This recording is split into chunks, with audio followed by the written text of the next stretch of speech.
사랑하는 새벽나라 친구들 안녕하세요. 여러분과 수요일 말씀을 나눌 김은혜 목사입니다. 오늘 말씀을 통해 하나님의 마음을 깨닫는 시간이 되기를 바랍니다. 저의 학창시절에 가장 설레고 긴장되는 날 중 하나는 바로 자리를 바꾸는 날이었습니다. 학기 초에는 번호 순서대로 자리를 정해서 앉았지만 그 이후에는 주기적으로 자리를 바꾸어 앉았습니다. 자리를 바꾸는 방법은 다양했습니다. 제비를 뽑아 자리를 정하기도 하였고 컴퓨터 프로그램을 통해 자리를 바꾸기도 하였습니다.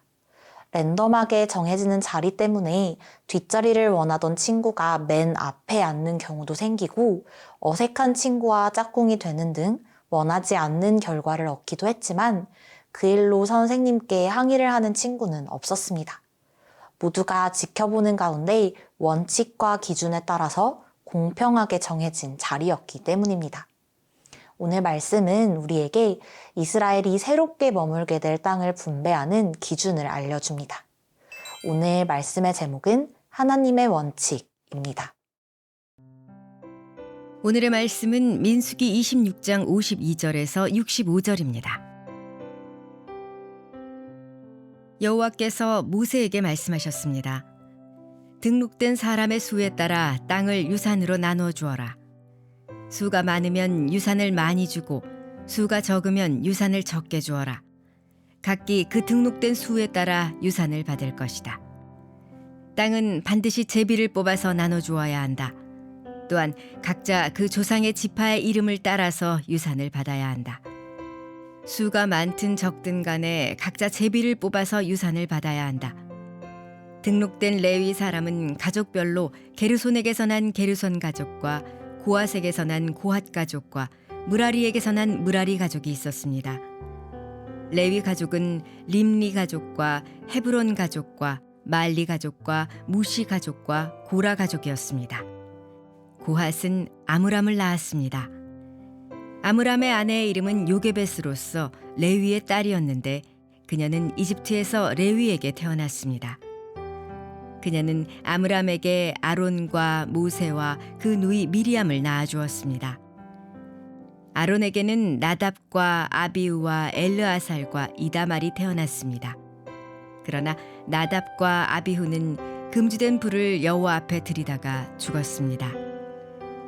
레위 사람들 가운데 태어난 지 1개월 이상인 모든 남자들은 그 수가 23,000명이었습니다. 그들은 유산을 받지 않았기 때문에 다른 이스라엘 백성들과 함께 세지 않았습니다. 이들은 모세와 제사장 엘르아살이 등록한 사람들이었습니다. 그들이 요단강의 여리고 건너편 모압 평지에서 이스라엘 자손들의 수를 세었습니다. 모세와 제사장 아론이 시내 광야에서 이스라엘 자손을 셀 때 등록된 사람들 가운데 이 안에 포함된 사람은 한 명도 없었습니다.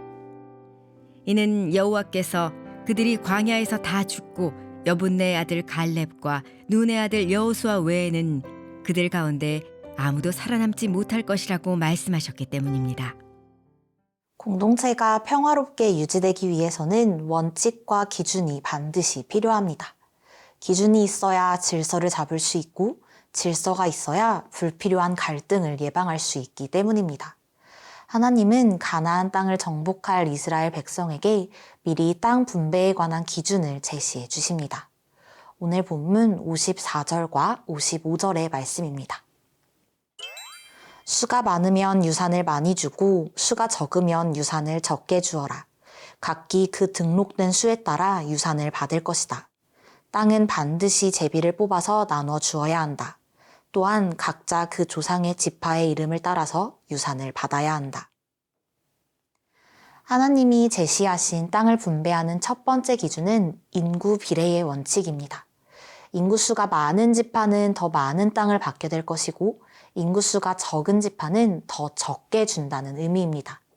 우리가 생각할 때에는 너무나 당연한 기준이지만 당시 문화에서는 모두가 공평하게 나눠 갖는 것이 아닌 힘 있는 사람이 모든 것을 갖는 것이 익숙했습니다.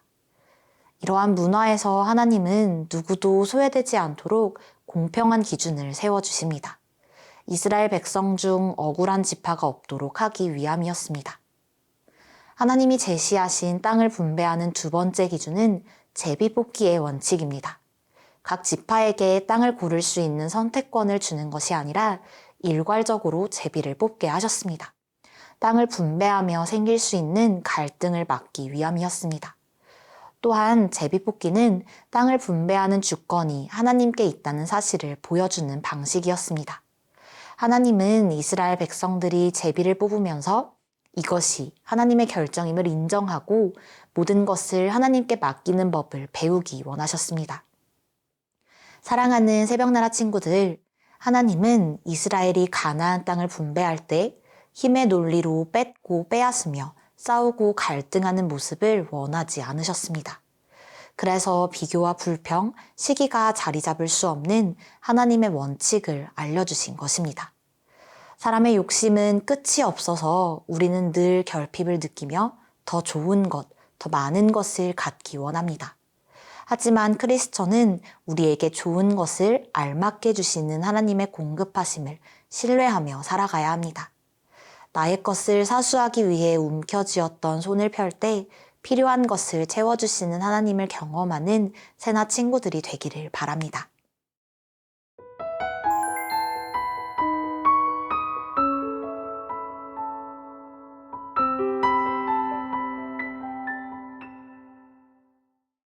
팔은 안으로 굽는다는 말이 있습니다. 자신에게 가까운 사람에게 유리하게 생각하거나 행동하게 된다는 뜻입니다. 출애굽 시대에 하나님과 가장 가까웠던 사람은 이스라엘을 이집트에서부터 지금까지 인도했던 지도자 모세와 제사장 아론입니다. 그런데 광야에서 실시한 1차 인구조사에 포함된 사람은 여호수아와 갈렙을 제외하고 단 한 사람도 가나안 땅에 들어가지 못할 것이라는 하나님의 예언 그대로 모세와 아론은 가나안 땅을 밟지 못하고 죽었습니다. 오늘 본문 64절과 65절의 말씀입니다. 모세와 제사장 아론이 시내 광야에서 이스라엘 자손을 셀 때 등록된 사람들 가운데 이 안에 포함된 사람은 한 명도 없었습니다. 이는 여호와께서 그들이 광야에서 다 죽고 여분네의 아들 갈렙과 눈의 아들 여호수아 외에는 그들 가운데 아무도 살아남지 못할 것이라고 말씀하셨기 때문입니다. 1차 인구조사와 2차 인구조사에서의 총 인구수는 얼마 차이가 나지 않았습니다. 하지만 2차 인구조사에는 1차 조사에서 계수된 사람은 포함되지 않고 세대교체가 완전히 이루어졌습니다. 오래전에 가나안 땅 정탐을 위해 12명의 정탐꾼을 보냈을 때 여호수아와 갈렙을 제외한 10명의 정탐꾼들은 하나님의 약속을 믿지 못하고 자신들이 그 땅에 들어갈 수 없을 것이라고 주장했고 하나님은 그들의 생각대로 그들은 가나안 땅에 들어가지 못할 것이라고 말씀하셨기 때문입니다. 그래서 1차 인구조사에서 조사되었던 사람은 여호수아와 갈렙 말고는 단 한 사람도 남지 않았습니다. 이스라엘의 전체 인구수에는 큰 손실이 없었지만 그 구성원은 모두 교체된 것입니다. 사랑하는 새벽나라 친구들, 하나님은 세상의 논리처럼 인맥이나 정, 관계로 세상을 움직이지 않고 오직 정의와 공의로 세상을 다스리는 분이십니다. 때로는 우리의 불순종이나 죄를 징계하시는 하나님이 두렵게 느껴질 때가 있습니다. 하지만 반대로 생각하면 우리가 하나님의 말씀에 순종하는 이상 하나님은 언제나 신실하게 우리를 인도하시고 보호하실 것입니다. 하나님은 약속을 지키시는 분이시기 때문입니다. 믿음으로 하나님께 순종하는 사람만이 하나님이 약속하시는 축복을 누릴 수 있음을 기억하고 믿음과 순종으로 하나님 나라의 영광을 맛보는 새나 친구들이 되기를 바랍니다. 사랑의 하나님, 오늘 말씀을 통해 하나님은 약속하신 것을 반드시 이루시는 공의롭고 정의로우신 분임을 배웠습니다. 하나님의 원칙을 잊지 않고 하나님의 말씀에 순종함으로 반응하는 우리가 되게 하옵소서. 예수님의 이름으로 기도합니다. 아멘.